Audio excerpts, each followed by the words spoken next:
Hello, everyone. Welcome to the final Cascading Growth event of 2024. We've had an amazing lineup of guests and interviews this year, and we are finishing strong with the amazing Paul O'Kelly. I'm very excited to introduce him and Celine in just a moment.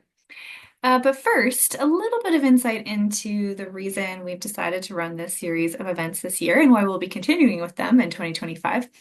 It's really about our desire to create space for conversation. We really believe in the power of getting people in a room, sharing insights, ideas, knowledge, and wisdom, and allowing that sharing to be the spark of something new, whether it's a new idea or a new learning that then turns into an opportunity or a connection or maybe even some exciting action. And our desire to create this space and I suppose, our own clarity that this is something that matters to us came through a recent process that we went through as a business at Adaptas, which was to reevaluate our own values. Through this process, we came up with three values, and we felt that we wanted something that we could do regularly that embodied these three values, and these cascading growth interviews are a result of that. So they've come about in a desire to create space to spark insight courageously, so to have open, real, honest conversations, to create opportunities for collaborative synergy. So creating space for people to connect, maybe form new partnerships, expand relationships and knowledge of each other. And then lastly, to create opportunities for cascading growth. And so what that means to us is that we hope that any ideas or insights that may come from these conversations may cascade onward into, as I said before, actions, sharing, new ideas, new confidence, and that this ripple effect will move beyond the initial conversation itself. So, without further ado, I'd love to invite our two speakers today. The first is Celine Mullins, who is, of course, the CEO of Adaptas Training. And we are joined today in the interview by Paul O'Kelly, who has an amazing history as a coach, strategist, and founder of different businesses. So, very much looking forward to this conversation. So, over to you, Celine. Okay, perfect. So thank you everyone for being here. I just want to tell you a little bit about my history with Paul O'Kelly, the great Paul O'Kelly. So when I started my own business in, I think it was 2007, it was called Act for Business. And the idea was that I was pulling together my experience as a psychologist with my experience working in theatre and film and TV as an actor, did a little bit of writing and a bit of producing. And my uncle Brian says to me, "Oh, a really good friend of mine from college does something like that. I'll have to introduce you." Right, Paul and Brian were in university since they were, 17, 18, knew each other a long time. But I was thinking about this earlier, is how funny it is that the people you've known the longest know the least about what you actually do in your job. That's So right. all Brian knew, I think, was that Paul and I were both interested in people and companies, and he made an introduction. And since then, I think that was back in 2007, Paul has been an amazing friend and mentor to me. And you know the way, I'm sure you've all had this experience of where somebody walks into your life and it changes how you see the world, or it changes how you see your role, or it changes how you do things. And I think Paul was all of that for me, because I remember when I started the business, and it was, still the, what is it, the noughties, 2007, and it was just before a recession. And I kind of thought, oh, to be successful in business, I have to be more like a man, whatever that is. But Paul was one of the people who helped me to really tune into who I was authentically and not try to be something different to what I was. So I'm absolutely delighted to have him on board with us here today. Welcome, Kira. And and and I'm just going to go ahead and ask Paul to introduce himself. So Paul, thank you for joining us. Tell us a little bit about your journey and what you got you to here at this point in your life, and that can be professionally or personally, and a combination of all. Well, first of all, as you know, Celine, I'm not delighted to be here. I don't do things like this normally on a Thursday, but I'm really happy to be on a call with you for sure. Um, and hello, everybody. I'm looking forward to this conversation. I'm really hoping you ask me questions because I don't like doing anything prepared, and I'd rather respond to what's important to you and meeting you where you are, if at all possible today. And for sure, I get emotional when I think of being introduced by Brian. You might even hear on my voice. He was a very deep friend, and I can't hide that emotion for what he meant to me. So I met Brian on my first day in, you were very generous calling it university. It was a startup college with lecturers who were in their first weeks in their careers in a university or a college that wasn't finished. We were due to start in Limerick. The building wasn't finished. So 18-year-old teenagers from all over Ireland were sent to Tralee to begin studying together. And I was rooming with Brian. So we met for the first time and we immediately decided we weren't going to room together because he was from Dublin, I was from the country, and we moved into with people we already knew. But it turned out that I knew Brian's relatives from the time I was a kid, so we actually had a connection before we had a connection. But by the time I met Celine, I had been in business for about 6 or 7 years, or maybe 8 years, working as a what I thought was a consultant, and that was a very serendipitous role I had, having uh, began my life as a teacher. Within 3 years, I decided not to be a teacher for family reasons. So I was living in Dundalk. There was some things I needed to deal with at home in terms of the way the family was moving. I decided to start a business to be part of securing the future of the business as I saw it. That's the way I did that. That did not work out very well because at the age of 25, I made that decision. I had already owned a home from the age of 22, had sold that house and bought another one, and was an even more lovely home. Started a business which I knew nothing about, had no business experience, no training.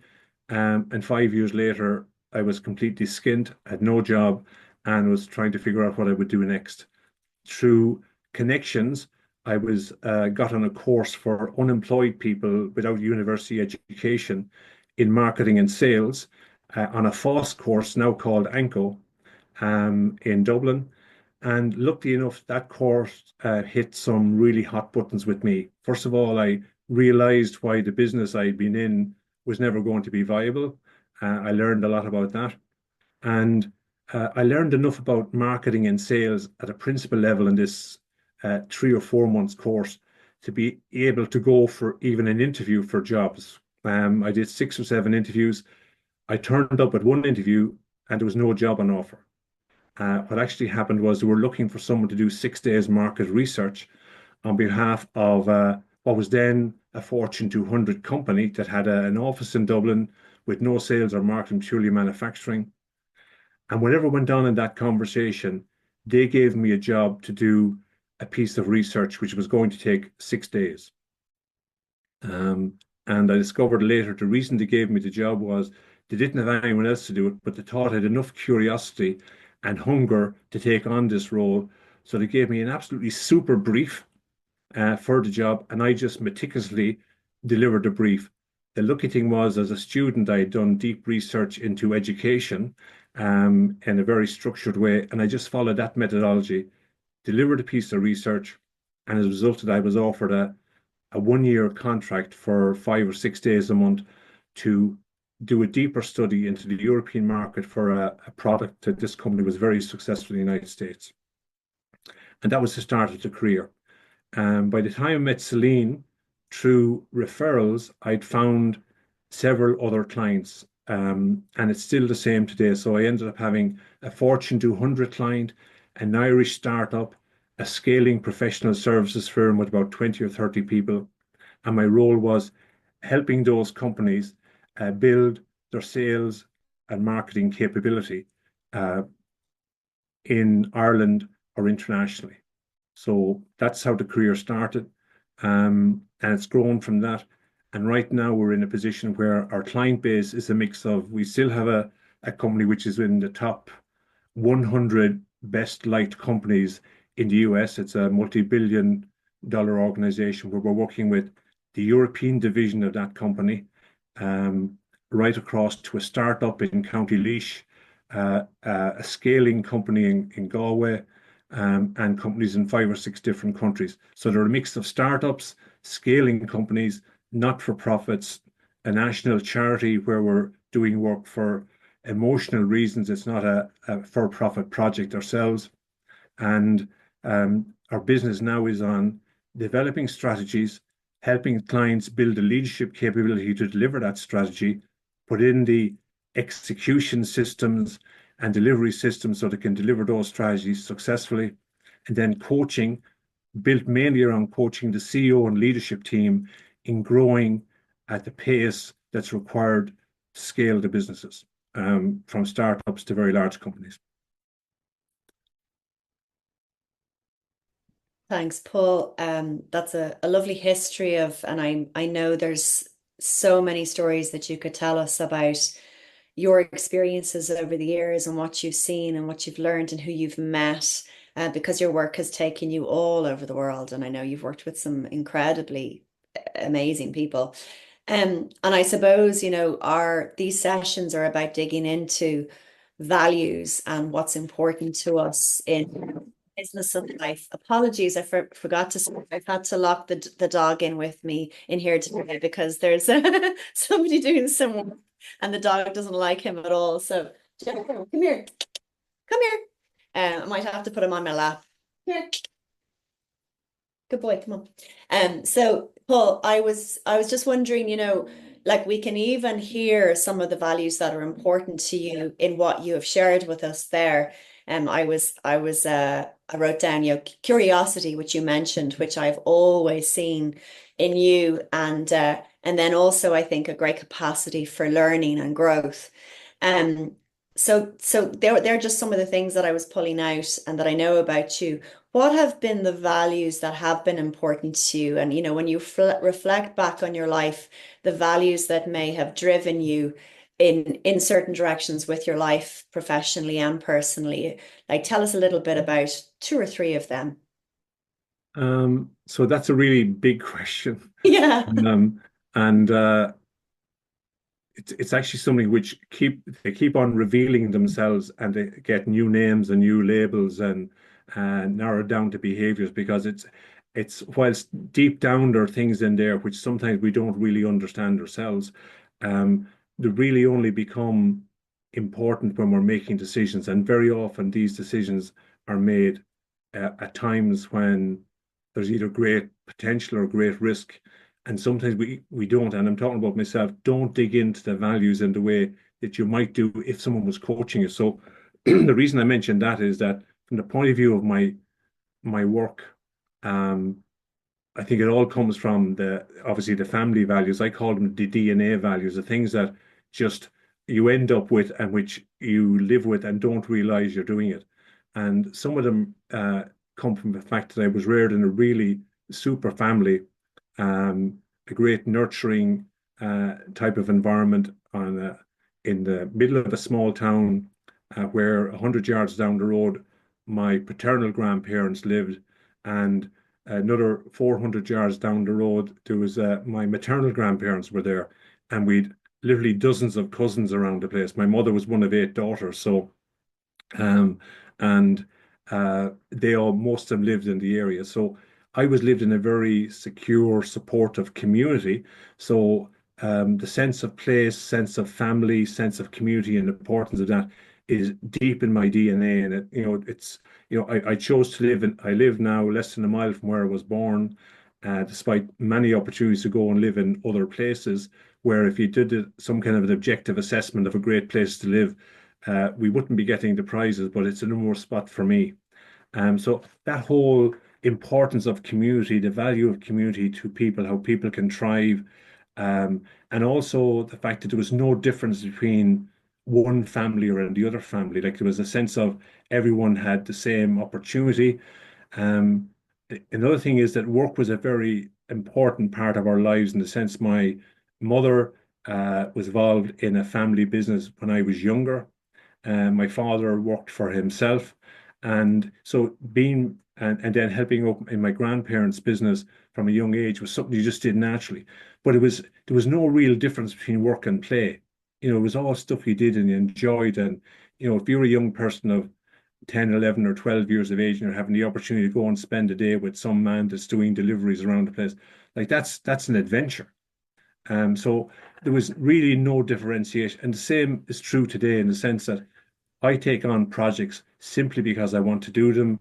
I love the organizations I'm working with, and I enjoy the work I do as much as I do the things I do for fun. So that's important. But then specifically in my family, um, I think it was Monique said at the beginning of this call, I actually wrote it down so I wouldn't forget. You said to me, Paul, just do your thing. Like that was drilled into us as kids. Just do your thing, which is a mix of, do what you believe you should do and can do, and don't hold back on doing what's right. That was a really important thing. And also doing what's distinctive to you and what you love doing. That was just really, really important to us. Um, and the other thing is an expression that was used is conduct yourself, which was all about showing respect for other people. Um, and as would have been said to us as kids, don't say anything to anybody or about anybody unless you're willing to see it on a big poster on the town hall. So there's a piece there about respect for others and respect for yourself was a really important part. So they're the basic kind of core pieces there.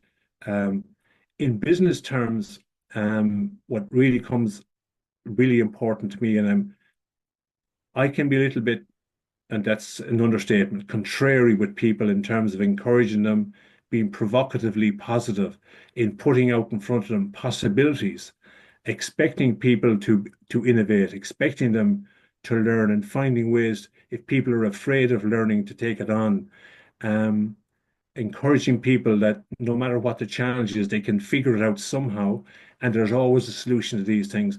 And one of the best ways of learning is by being really curious and listening to the answers. So those are the type of things which drive everything I do.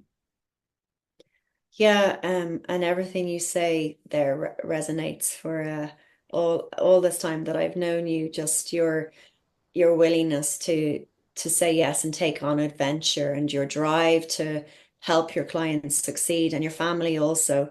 And the doing your own thing, I suppose I just made a note of like it's about being purposeful and also doing the right thing.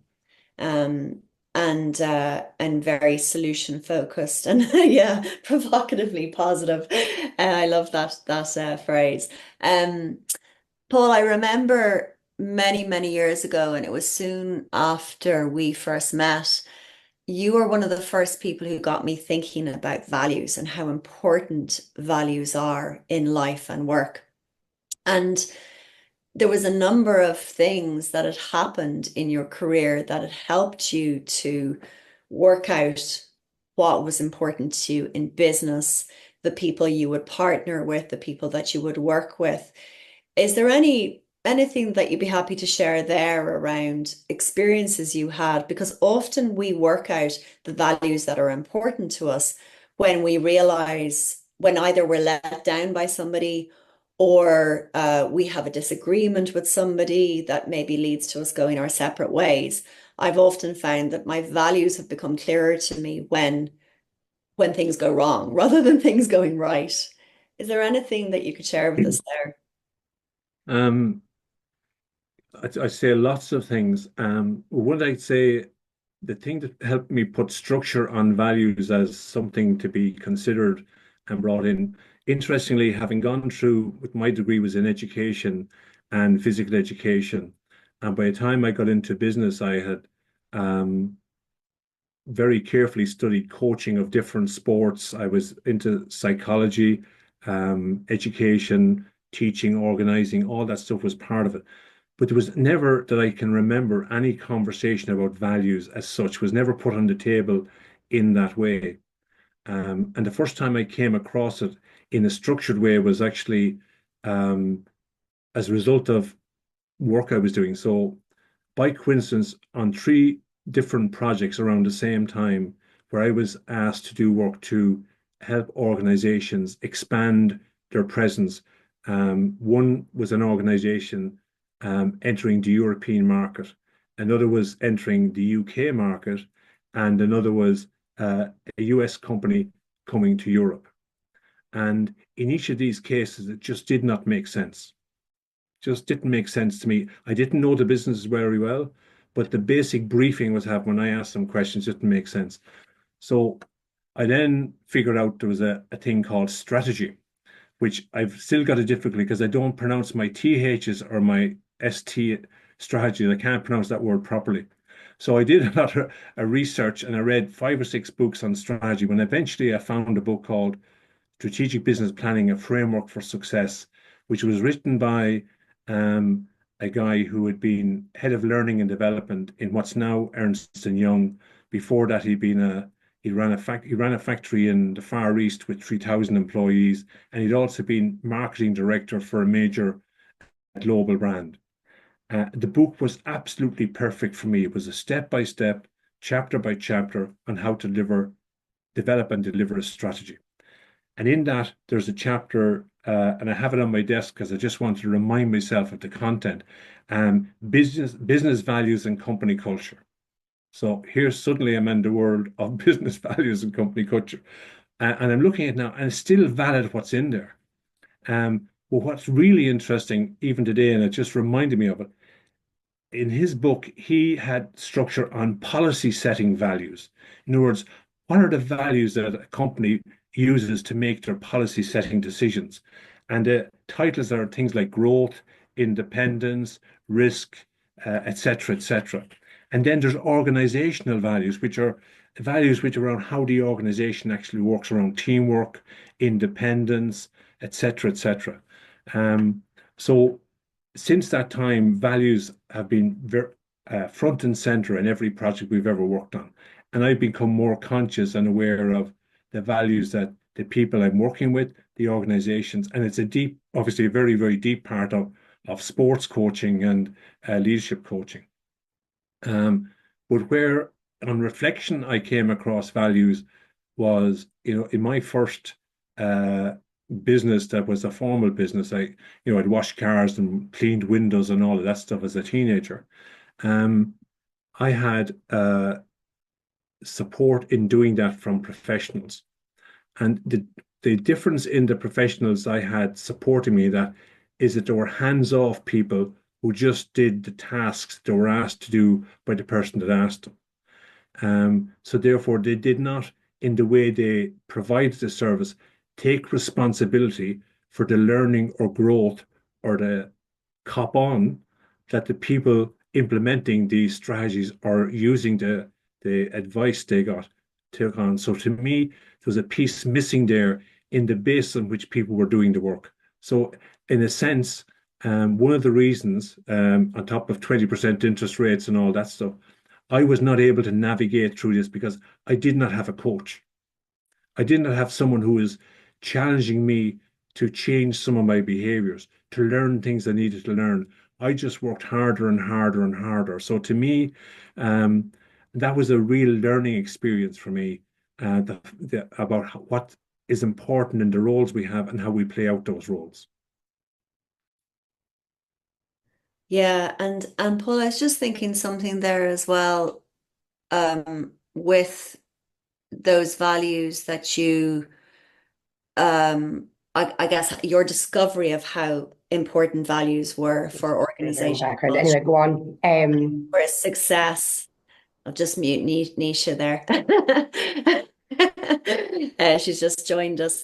So we'll come back to Nisha in a minute. I have a question for you on Nisha, Paul. Uh, so what I was going to say, oh yeah. So I was just thinking, with all of the different organizations that you've worked with globally, and you've worked in some really interesting countries as well as with fascinating organizations, reflecting on values and how people go about their day to day. You mentioned the policy setting values and the organizational values. Have you noticed, I don't know, any differences in what's important to people with regard to how they show up and what's important to them and what's driving them and making decisions around values across countries or across cultures. Have you noticed any differences, or would you say it's all quite similar? Um, when it comes to what I call the DNA values, absolutely no difference at all. Mm, I've been in the Middle East working for the Dubai government with a group of leaders on a leadership program with a university in the States, and I got to know 10 people really, really well over an 18-month period. And I found people in that environment with the same commitment to family, to their community, all of those type of things were very, very similar. And the same, and I worked in the Ukraine and all over the United States, all over Europe, and into the Far East. So I don't see any difference, but there are absolute difference in the individuals and the people I meet and the organizations I meet. And so I'm really um, not inclined at all to do any kind of generalizations based on culture, any generalizations based on industry sector, or even the age profile of the people. It's I just think part of what we're doing all the time, and I'm sure it's the same in your work, is our real job is to meet people where they, and I'm saying this with intent, where they think they are, help them discover and understand where they really are, and then find a way that they can really express what they really, really want and understand all of that. So, and in doing that, I find no real difference between people in any different parts of the world. So it's definitely not from a regionally or different territories in the world, no difference. yeah, yeah. And I would say that's definitely our experience is that ultimately us human beings have way more in common than we don't, and way more in common than we realize. But there are absolutely remarkable differences in the cultures in different organizations, and Mm, even within the same organization, dramatic differences in the values and principles and the behaviors of different teams, even in the same building at times. mm, And so, we've done projects where um, we're working with a client at the moment, a very small startup, and one of the real struggles with the startup is that the people who founded the business have done a really good job in another business, or now in one they don't understand at all, and they're having a different difficulty because they've never explored their values before, even finding ways to share it. And it's a journey week by week, mm, quarter by quarter, to find ways that they can actually articulate the values, and they're different in different situations. Whereas mm, with another client we work with for more than 25 years, starting in Ireland, then working globally with the company, we did an exercise where we had workshops in I think 12 or 13 countries, and then another round of workshops surfacing the values which were emerging as being required for the future transformation of the business. Because this business was in an industry where they need to make significant changes in what they did, how they operated for sustainability reasons. So the business uh, always placed a very high value on people, but now they had to really find ways to deeply embed into the organization and had to surface from the organization, not coming from the top down, but from the bottom up in South America, across Europe and Asia. How could they set themselves up to make a really true, deep commitment to sustainability? And that was a job that was done by having workshops with from 10 to 50 people in a room around the world, bringing up and then crystallizing all of that in one common set of values, which were then interpreted in an appropriate way in the different parts of the business around the world. and I'd love to dig in a little bit more on that.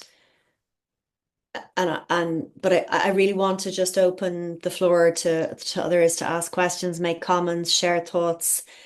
And so so before we do that, yeah, I guess, Paul, I just very mindful of what you've said there about, working across all these different parts of the organization, bringing people together, trying to find the common values. and then trying to translate them in a way that they they they resonate with people when it comes down to the day-to-day behaviors. Um, and I suppose a lot of the experiences that we have is where organizations have maybe done great work at a senior level, deciding what their values are, and then they make lovely posters and they put them on the website, and it's all lovely. And then you ask staff members, do you know what your organization's values are? And 90% of people that we meet can't name them. Um, so it sounds like what you did there was you got as many people from around the organization involved in deciding what those values were so that they made more sense to them from the get-go. Yeah, and to me, there's an expression that's used often. It's important to get buy-in to a strategy or buy-in to this, whatever the case may be. And to me, that's missing out. What's more important is when you engage people in the thinking, in the reflection, and in visioning what the future could look like, you're actually engaging people. There's no need for buy-in. They're already bought in. And I think, one of the examples that I'm uh, happiest with, and I'm still seeing every day the evidence of it. I was born and reared in a place where you go out the road 5 miles and you're into what would have been 100 years ago a vast wasteland of swamp, which we call bog, which was literally that's what it was, a wasteland. Um, and the government, in its wisdom at the time, set up Bord na Móna. That brought huge employment to the area, but it's something which was equally important. It provided fuel from our own resources for schools, for hospitals, and it transformed the Midlands. However, by the time I met Bord na Móna, was invited to meet them, we're in a situation where saying, "Hey, we can't keep doing this." And I met the CEO of Bord na Móna and his team, and I was asked, the known work we had done with the Gaelic Athletic Association, and said, "Look, we'd like to talk to you about our vision for the future and the strategy. What can we do?" So I just simply put it to the team. I said, um, I think the words I used were, "Have you the courage to get 120 or 150 of your people from all across the organization to a room for a few days, and let's talk about what this organization really, really wants." So we designed a process. The leader, who's a very courageous man, um, I think he gritted his teeth and said he couldn't say no, so he said yes, maybe. But that's what we did. We just got the people into a room. And what was really interesting, these were people whose lives depended on that organization. Most of the people, 75% of them had been reared in that part of the country, but there was also a significant number of new people who joined the organization the previous 10 years, very highly qualified, specialized people in all sorts of areas of work. So it was the full DNA of the organization was there, the historical and the current DNA.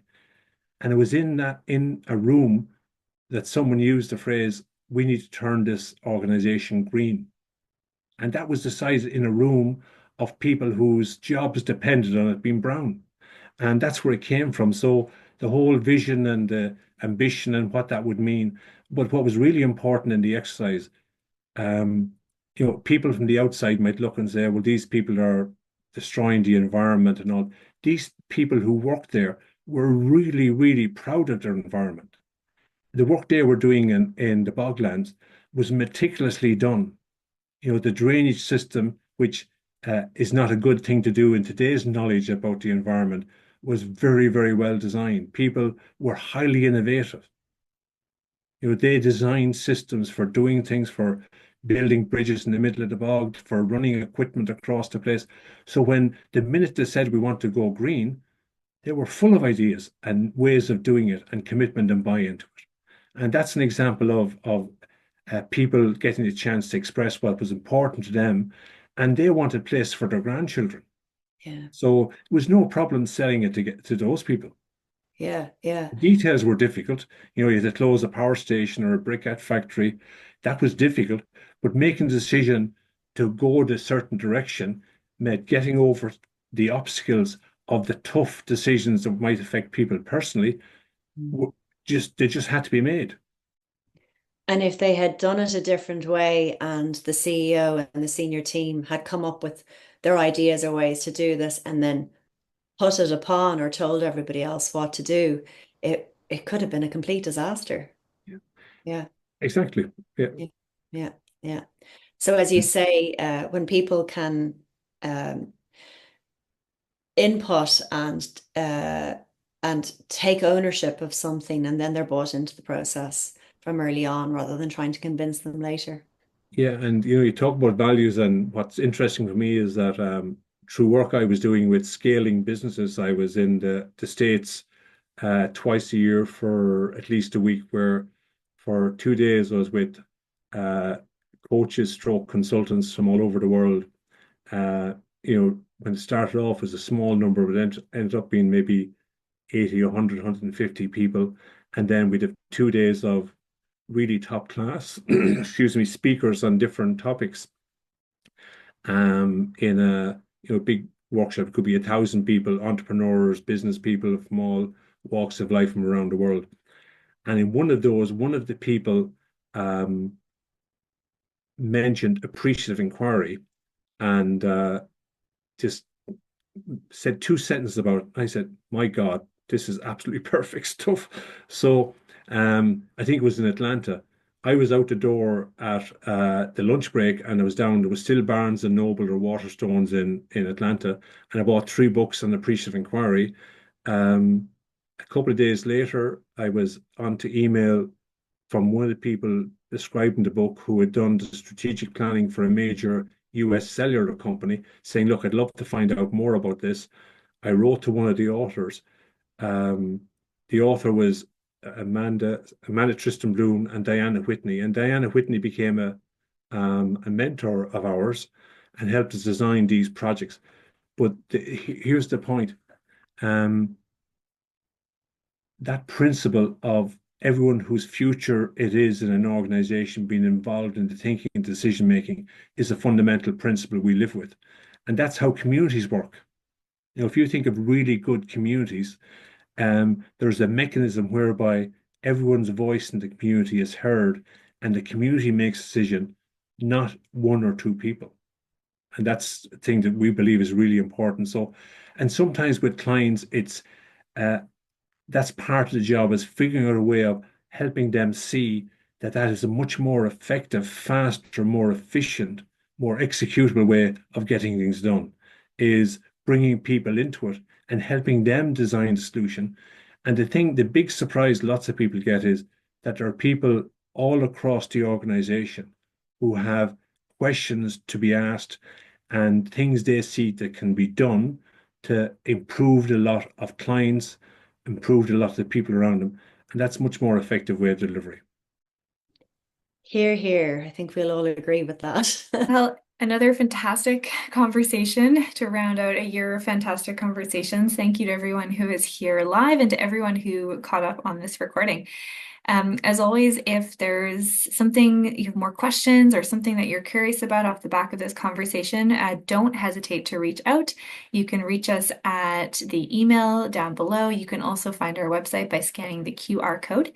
And just to fill in any blanks, this is a little bit of the work that we do here at Adaptas. So we work with individuals, teams, and organizations to develop sustainable high performance. And we do this through one-to-one coaching, team coaching, programs, workshops, all sorts of interesting tools such as virtual reality and more. So if you are interested to hear more, please don't hesitate to reach out. And stay tuned. We will be coming back with our Cascading Growth series on a monthly basis in 2025. Thanks, everyone.